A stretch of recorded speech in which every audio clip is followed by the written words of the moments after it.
The day everything broke. There are moments in life that split your world into two halves, the before and the after. For me, that moment came on a Tuesday morning in October. I remember it clearly. The hospital lobby smelled like antiseptic and fresh flowers. My heels clicked against the marble floor as I walked past the reception desk. I wasn't there because I was sick. I wasn't there to visit a friend.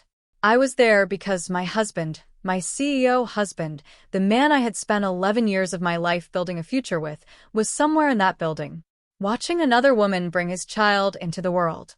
And he had posted 40 guards at the door to make sure I couldn't get in. 40. Not one. Not two. 40 men in black uniforms, standing shoulder to shoulder, forming a wall between me and whatever was happening behind those closed doors. I stood there in the middle of that hospital corridor, and I felt something shift inside me. Not pain. Not tears. Something colder. Something quieter. Something that felt a lot like a decision. Because here's what Ethan didn't know. He thought those 40 guards were protecting him from a scene. From a crying, desperate wife who would embarrass herself. But I wasn't crying. I wasn't desperate. I was done. And the most dangerous version of a woman is not the one who is falling apart. It's the one who has already decided to walk away. Who I was before he forgot. Let me take you back. Because for you to understand just how far I fell and how high I rose, you need to know who I was when Ethan first met me. My name is Serena. At 24, I was the youngest board member at my family's pharmaceutical company, a company that my grandfather had built from the ground up over 40 years. A company worth, by the time I inherited my stake, approximately $1.2 billion. Yes, that number is correct. I wasn't Ethan's trophy wife. I was never someone's decoration. I had a business degree, a sharp mind, and a family legacy that I took very seriously. Ethan came into my life through a business conference. He was charming, ambitious, brilliant in the boardroom. And he looked at me like I was the most extraordinary woman in any room. We got married 3 years later. And for a while, for a beautiful, deceiving while, things were good. But somewhere around year 7, things began to change. Ethan's attention started slipping. He became distant, cold. He traveled more. He worked late. And slowly, without me fully realizing it, I started making myself smaller so I wouldn't rock the boat. I stopped asking questions. I told myself I was being understanding, being a supportive wife. But the truth? I was afraid of what the answers would be. Her name was Lila. I found out about Lila the way most wives find out, not through some dramatic confrontation, but through a small, ordinary mistake. A phone notification, left face up on the kitchen counter. A message that read, "The baby is coming early. Please be here." I stood there holding his phone for what felt like 10 minutes. My hands were completely still. My face was calm. But inside, something was quietly shattering. Lila. I found out later she was 26. An events coordinator Ethan had met 18 months earlier. And she wasn't just a fling. She was carrying his child. She had been carrying his child for 9 months while I sat across from him at dinner, while I attended his company galas on his arm, while I smiled for photographs. I didn't scream. I didn't throw the phone. I set it back down on the counter, exactly where I found it, face up. And then I went upstairs, changed my clothes, and drove to the hospital. Not to fight. Not to make a scene. I just needed to see it with my own eyes. I needed reality to confirm what logic had already accepted. But when I arrived, I realized Ethan had prepared for me. Because that's what calculating men do. They plan for consequences while pretending they've done nothing wrong. 40 guards. The entire East Wing blocked off. A hospital administrator walking toward me with a nervous expression, saying words like private arrangement and please understand. And that's when I smiled. A real smile. A slow, quiet one. Because in that moment, I realized something important. A man who has to build a wall that big is a man who is terrified of the woman on the other side of it. I didn't call a lawyer. I called my broker. I drove home in silence that night. No music. No calls. Just me and the road and the hum of the engine.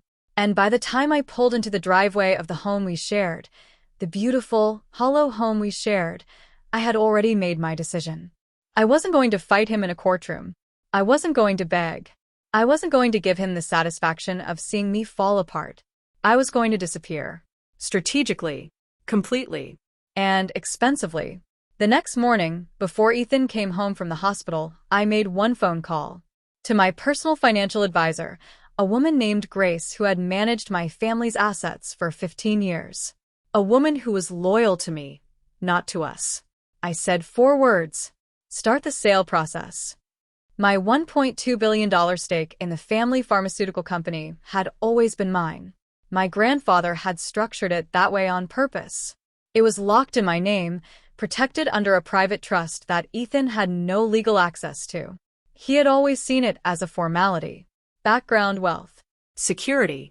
He never imagined I would actually move it. Over the next 6 weeks, while Ethan played happy family at Lila's side, while he sent me careful, guilt-soaked text messages asking if we could talk, while he brought me flowers twice, I was quietly, methodically liquidating. The stake sold in parts through private channels to 3 separate international buyers. No drama, no leaks, just numbers moving through accounts he had no visibility into. And then I started making other arrangements. A new life already waiting. While Ethan was distracted, while his attention was split between managing his public image and managing a newborn he hadn't planned to introduce to the world yet, I was building something he couldn't touch. I had always loved Portugal. A quiet city by the coast. Clean air. Beautiful light. A place where nobody knew my husband's name and nobody cared about his company's quarterly earnings. I had a property there, a small one I had purchased years ago as a personal investment, never mentioned to Ethan, never put in both our names. A 3-bedroom house on a hillside with a view of the ocean. I transferred funds. I contacted a relocation firm. I began the process of establishing residency. I also did something else. Something that would matter later. I hired a very good attorney, not a divorce attorney, not yet, but an asset protection specialist. Someone who could confirm, in clean legal language, that every move I was making was entirely within my rights. Because the last thing I wanted was for Ethan to have any legal leg to stand on when the time came. I told no one. Not my friends. Not my mother. Not even my sister, who I trusted completely because I knew she would worry, and worry makes people talk. I packed 2 suitcases. Just 2. Everything else, the furniture, the art, the custom closet full of clothes that represented a life I no longer wanted, I left behind. The morning I walked out. It was a Thursday. Early. The sky was still gray when I came downstairs with my 2 suitcases. Ethan was sitting at the kitchen table, coffee in hand. He looked tired, a little guilty, a little relieved, the way people look when they think the storm has passed without hitting them. He looked up when he heard my suitcases on the floor. "Serena? What is this?" I set an envelope on the counter. Inside was a single letter, 2 paragraphs, written by my attorney, outlining the formal initiation of divorce proceedings. Clean. Legal. Unemotional. "It's over, Ethan," I said. And I walked out the door. No argument. No tears. No dramatic last words. Just the sound of the door closing behind me. And then my car pulling out of the driveway. And then nothing. I was on a flight by 10 a.m. when he finally understood what he'd lost. I was in Portugal for 11 days before Ethan truly understood what had happened. The first call came 3 days after I left. I didn't answer.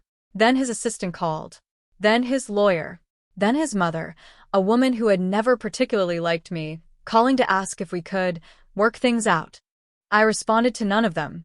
On day 8, Ethan apparently contacted my financial advisor, Grace, trying to understand the movement of funds he had suddenly noticed, shifts in assets, accounts he had assumed were static, now showing activity. Grace was professional. She told him nothing she wasn't legally required to tell him, which was nothing.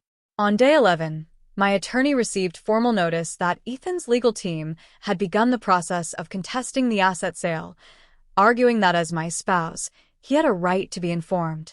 My attorney's response was swift and thorough. Every document was in order. Every sale was legal.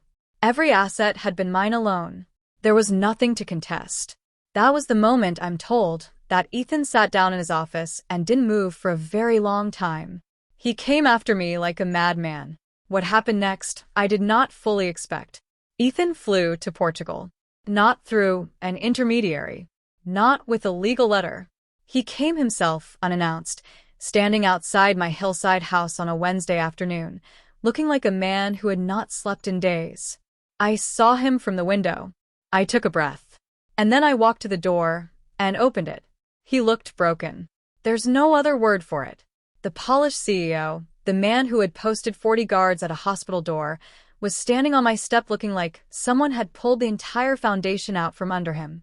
"Serena," he said. "Please." I let him come in. I made him tea. And I listened to everything he said. He apologized. He explained. He cried. Real tears, not performance. He told me Lila meant nothing. He told me he had been scared. He told me he had made the worst mistake of his life, and he knew it. And when he was finished, I said something very simple. "I believe that you believe that, Ethan. But it's too late." He reached across the table. "I'll give you anything. Whatever you want." I looked at him quietly. I already took what I wanted, and I left what I didn't. He didn't understand at first. And then, slowly, he did. I wasn't coming back. I wasn't bargaining. I wasn't waiting for him to fix it. I was already free. The life I built on the other side. The divorce was finalized 8 months later. Because my assets had always been legally separate, the settlement was cleaner than Ethan had hoped. He kept the house. I kept my future. Lila and Ethan did not stay together, as it turned out. That story unraveled on its own. I had nothing to do with it, and honestly, by that point, I didn't care. I built a life in Portugal that I am genuinely proud of. I launched a small private investment consultancy. Nothing enormous, nothing that needed to impress anyone, just quiet, purposeful work that was entirely mine. I made friends. Real ones. I learned to cook properly. I started painting again, something I had abandoned in my 20s when life got too serious. And some mornings I sit on my terrace with coffee and watch the light change over the water, and I think about that hospital corridor. Those 40 guards. That wall Ethan built to keep me out. He thought the wall was his power. But that wall was the moment I finally walked away from something I should have walked away from long before. What 40 guards taught me. I want to say something to anyone watching this who might be standing in their own corridor right now, facing their own wall, their own version of 40 guards. The people who wrong us often build defenses because they know, somewhere deep inside, exactly how much they have to lose. They see your value even when they are treating you as if you have none. But here's what I learned.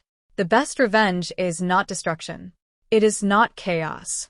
It is not making someone's life harder than they made yours. The best revenge is becoming completely, unapologetically free. When I walked out of that house with 2 suitcases, I wasn't losing 11 years. I was reclaiming the rest of my life.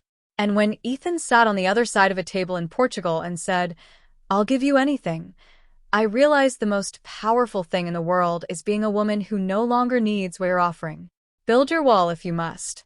But know this, some of us don't need a door. We were never trying to get in. We were already on our way out.